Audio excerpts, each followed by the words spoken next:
Beyond the headlines. This is World Insight.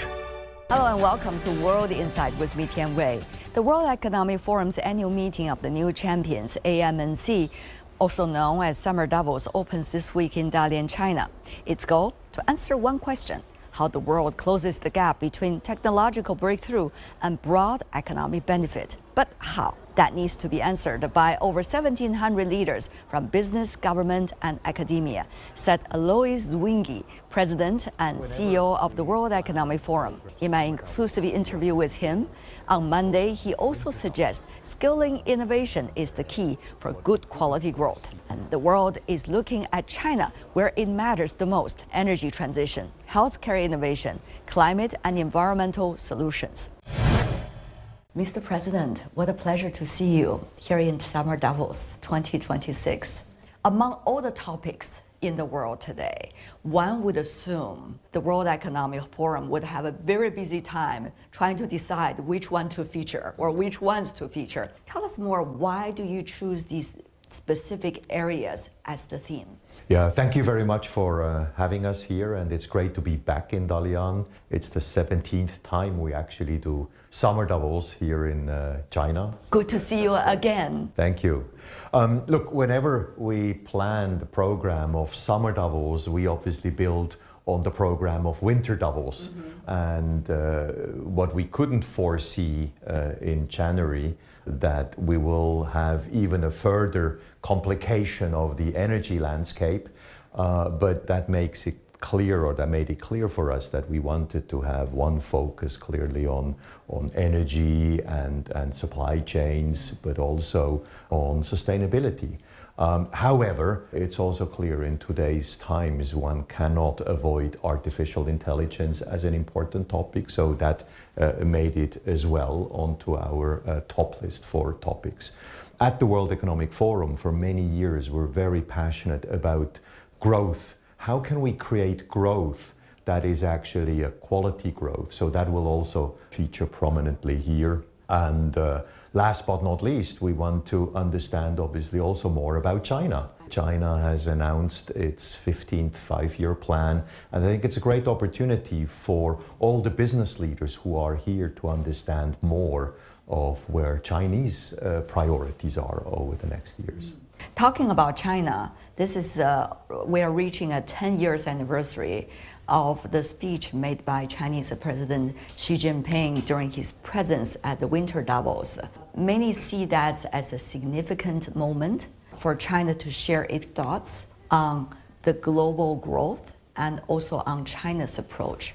Mr. President, you are serving as the leader of the forum at a very important juncture, shall I say. So what was the best way, what would be the best way for the forum to bring more China voices, while at the same time to understand China better and spread that message to the rest of the world? After all, it is very crucial. I think the relationship that the forum has with China actually goes back to 1978. So it's a very long time that the forum has been, in very close contact. So I saw some of those historical photos on the walls of your offices. Exactly. 1978 was the first Chinese delegation coming to Davos, to Winter Davos. Yes. And 1979, Professor Klaus Schwab visiting with a delegation for the first time China. And actually 20 years ago, we opened our offices in Beijing. So there's a lot of there's a lot of anniversaries that we have now in store. And I think that long relationship of the World Economic Forum with China also has allowed us to establish a level of trust. And I think that is fundamental for such an important relationship. That trust is being maintained, right? Because you were making some trips to Beijing earlier to interact with your colleagues over here. How is that trust going? Indeed, it was actually one of my first trips outside of Switzerland since I took over the new role. And for us at the forum, the relationship with China is very important, and therefore it felt very opportune for me to visit China.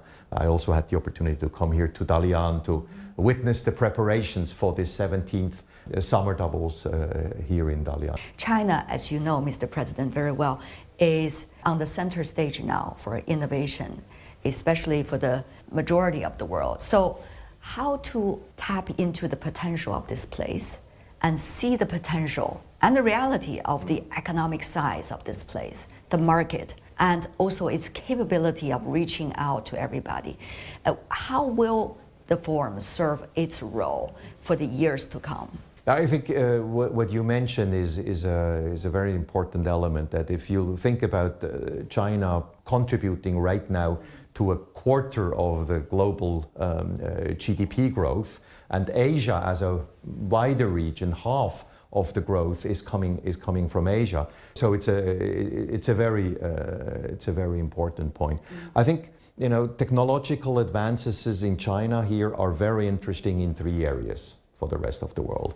It's the energy transition. It's clearly one of the areas where China is doing a lot, has a lot to offer. Health and healthcare is another important area where I think we can learn from China. And the third area where I also think is very important is sort of to see how China is looking at the entire climate and nature agenda for itself, which can also be an example for the rest of the world. You talk about China and AI. We see this country has been adopting an AI plus strategy, so to speak, namely to bring the element of AI into all industries and every layer of life of the society. And meanwhile, when it comes to working with others, it is more open source approach, so that others could also build their own programs based on the platforms being provided. So how do you see this approach? To what extent this approach is being discussed and articulated together with other approaches going on in the world at this year's Summer Davos? I think the use of artificial intelligence in all sectors is fundamental, because if we want to make progress in the energy transition, if we want to make progress in health and healthcare, but also in other technological areas, in science, right? Exactly. AI will help enormously. I think where in the past maybe you needed dozens of engineers to work for months on a particular challenge or researches, now progress can be made much faster. And that's the area we will focus on. How can AI have a productive impact on industry? We have seen the world is moving on the path of innovation. As a result of that, great wealth might be created. However, people are asking whether wealth can be better shared and whether new technologies will really lead to new opportunities for most of the people. Yeah, I think it's actually good to go back to the origins of the World Economic Forum. When Professor Schwab created the World Economic Forum in 1971, he was already then focusing on bringing together private sector, governments, civil society and academia to look at the big challenges that the world had in the early 70s, which, by the way, to some degree were very similar to some of the challenges we have today. If you think about the geopolitical situation at the time, the energy crisis in the early 70s, but also the advent of new technologies. And I think over the years, we have maintained that in our DNA. So we always stood for thinking about growth that benefits everybody, technologies that create jobs and don't destroy jobs. So you will see that in our activities over the decades, this has always been a very strong element. And that has also been the motivator for us to continue to be that impartial platform to bring all these players together. We see recently some of the IPOs, but many argue whether that is the way to go, or there needs to be more groundwork, actually, when it comes to artificial intelligence, both the literacy for the public and also the applications. What do you think? Because many of the successful businesses are also here at the forum. Once again, how to balance that, even from the forum's perspective? Yeah. I mean, we clearly see some industries adopting AI faster than others. I mean, thinking about the finance industry, I think maybe the more traditional industry, or even small and medium-sized companies, I think will struggle a bit more. And I think we can make a contribution also in that area. With regards to sort of preparing the groundwork, one of our focus areas there is the whole skills and education focus that we have. Our work on reskilling has already been present for quite some years, and I think that's where we could see positive impact of thinking through what kind of adaptations, adjustments need to happen in the workforce so that all participate. Because clearly some professions or some jobs will be lost. There's no denying that. But at the same time, how can societies, how can companies also retrain their workforce to be ready for the next technological evolution, I think is key. And if we look at some of our research, I mean, clearly we see the next years massive job growth actually coming.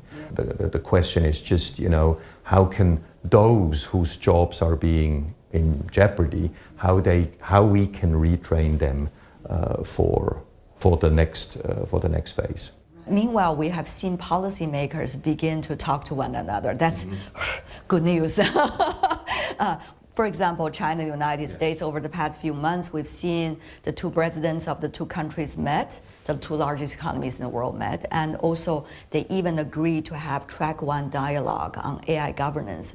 How can platforms like the World Economic Forum take advantage of this kind of momentum and also build upon that efficiently, real dialogues among the key stakeholders? It's a big question mark, but I see some of the answers are being provided here. Your thoughts on that? Yeah, I think, again, our more than 50 years existence as an impartial platform is clearly also useful here. We want to be a helpful, a useful facilitator of dialogue. And in that sense, our events are very important opportunities for countries to come together, but also for countries and businesses to come together. I think that is where we can, as a World Economic Forum, play a particular role in facilitating dialogue and getting people on the same level. The dialogue between the policymakers and the business community is crucial. Is fundamental because I think, and again, going back to our founder, Professor Klaus Schwab, he was very much convinced that the big challenges cannot be solved by governments alone or by businesses alone or by civil society alone. It takes the concert of all groups of society to come together. The World Economic Forum is based in Europe. However, we've seen over the years there has been debate about what should be the nature of the World Economic Forum. Should it be a global forum? Should it be a Europe forum? Should it be an American forum? Or, the list goes on. So what is really the DNA from its origin to now of the World Economic Forum? At a time when you see the world is getting ever more complicated, when you see the transatlantic relationship are getting ever more complicated, Mr. President? Look behind me. The logo says World Economic Forum. So Okay. I think the focus is clear. We have a global focus. Actually, it's interesting. When 1971 the organization was created, it was actually called the European Management Symposium. And only in the 80s it became the World Economic Forum. What an ancient name. So in a sense, we are now close to 40 years operating under the brand World Economic Forum, and there's no way we're gonna abandon that. Maybe another piece of information that might be interesting for your viewers: our staff of 1,000 people is coming from more than 100 nations. I think that itself also indicates how much the global element is in our DNA. The 1,000 partners that support us and that we work with year in, year out are coming from literally all parts of the world. So maybe the last point, Switzerland is a very important country for us, not only because it has been the place where the World Economic Forum has been founded, but I think the DNA of Switzerland serves a lot also for the DNA of the World Economic Forum. Switzerland is known as a neutral place. Right now, important negotiations are happening in Switzerland as we speak. The World Economic Forum is an impartial platform, so I think it's an ideal pairing. The World Economic Forum focusing on the world while being, at home at a country like Switzerland, neutral, impartial, like the World Economic Forum.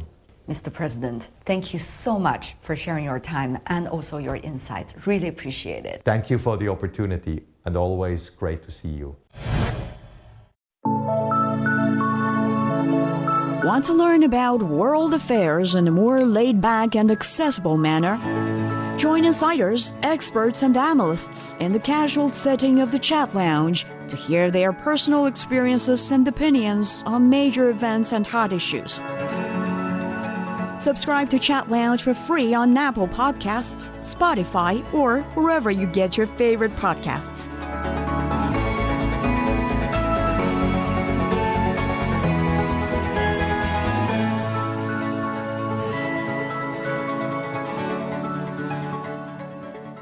I come here every summer to feel the changes of the world in person. Instead of catching up, China is now on the front line of innovation and opening up. And the conversation taking place here are changing. And I am meeting those that you really don't want to miss. On AI, supply chains, innovation, and trade, to understand the world better in order to tell what's ahead for you. Join me in Dalian for AMNC 2026. This month, China unveiled an extensive array of financial opening up policies, encompassing a comprehensive offshore finance action plan, offshore renminbi foreign exchange trading pilot, a new repo facility, and a set of incremental foreign exchange liberalization policies as renminbi assets gain rising appeal to the global capital. In an exclusive interview, Giovanni Tria, the former Italian Minister of Economy and Finance, explains why China's push for RMB assets is the key to a more stable global financial system. The geopolitical competition, as you said, Mr. Minister, is very dangerous. It might put an end to the tremendous motivation, tremendous vitality in the sector. But it could also go the other way around. Yes, it's possible to change the situation also because we are more in general, not only in the sector of AI, we have a big uncertainty and instability in the global markets, instability in financial markets. Then we have a common interest, the countries, the governments have a common interest in stability. Many of the European countries are on the critical supply chain for AI-related innovation. And yet, out of geopolitical difficulties and also out of even issues like intellectual property rights, they would not be able to have as much liberty in joining in with whichever player they choose as they want to be. So what is your take on that dilemma and paradox? We need a cooperation because some part of the progress of the AI and also the green transition is a global public goods.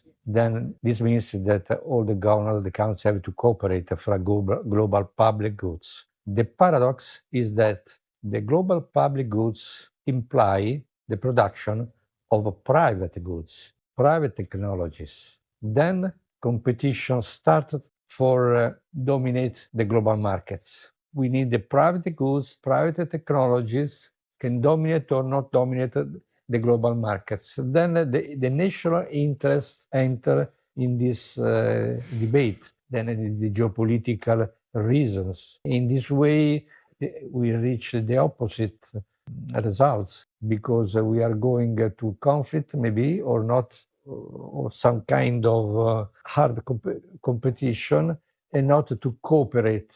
I think that is possible to put together competition and cooperation, because if we leave the competition to the companies have to compete, countries have to cooperate. The different level of not only debate, the level of activities, but often we have a mix. Imagine now also in the United States, but not only in the United States. So how much do you see the incentive of cooperation between China and Europe these days? What do you think is the key to make sure those incentives are still alive and thriving? Now, for example, we start thinking about the flows of capital in the direction of the United States, also from Europe. Every year, we know that about 300 billion of euro of European savings go to the West in the United States, in a stock exchange, attracted by the big technological companies, and also because they buy the so-called safe assets, global safe assets, treasury bonds. Now we have instability because the role of the dollar is challenged. Now it is the interest of China and Europe to have a financial stability. For that, we have to provide to the financial market, the global financial market, new safe asset, European safe asset and Chinese safe asset.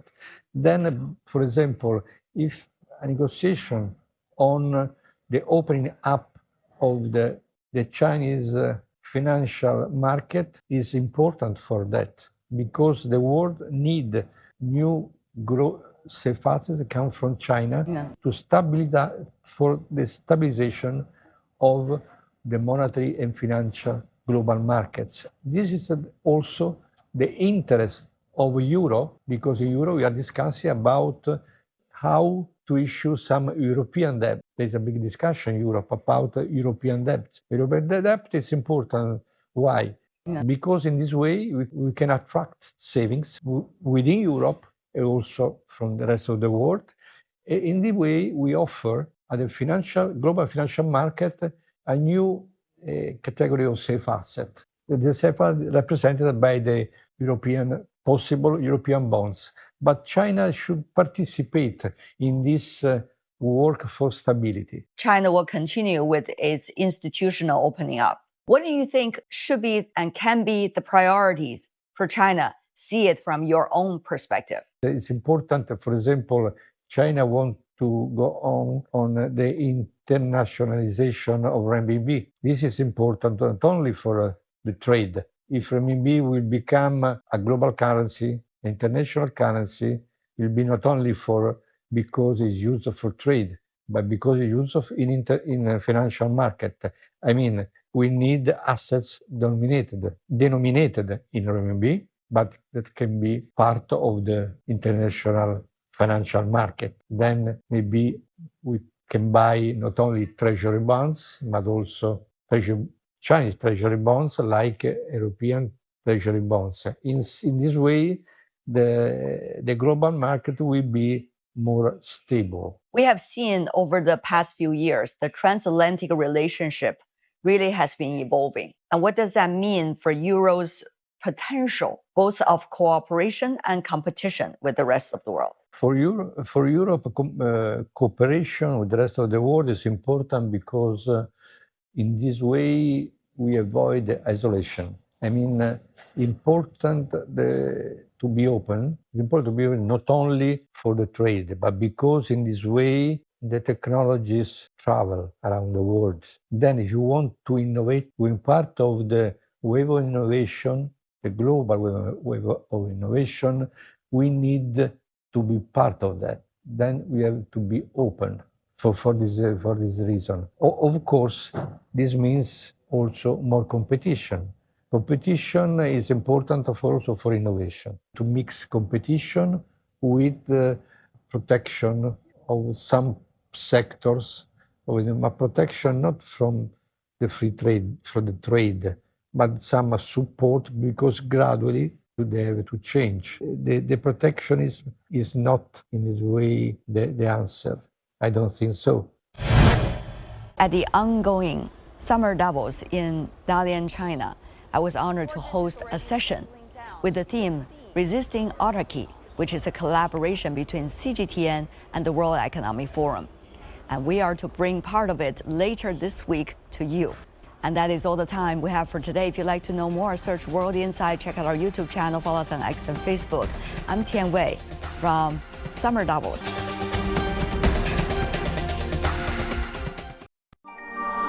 Tales of Chinese Children is a collection of fairy tales and fables written by Edith Eaton, one of the first Asian American women writers from the turn of the 20th century. Edith focused on children who were treasured. They are the sweetest gift of all. Lost. Get away from me! Get away from me! Or misunderstood. My son, the evil spirit in your sister had almost lost you to me. In the complicated adult world and much more. Search for Books and Beyond on radio.cgtn.com and all major podcast platforms to delve into an audio journey which allows the sound to linger around and above you for stunning realism.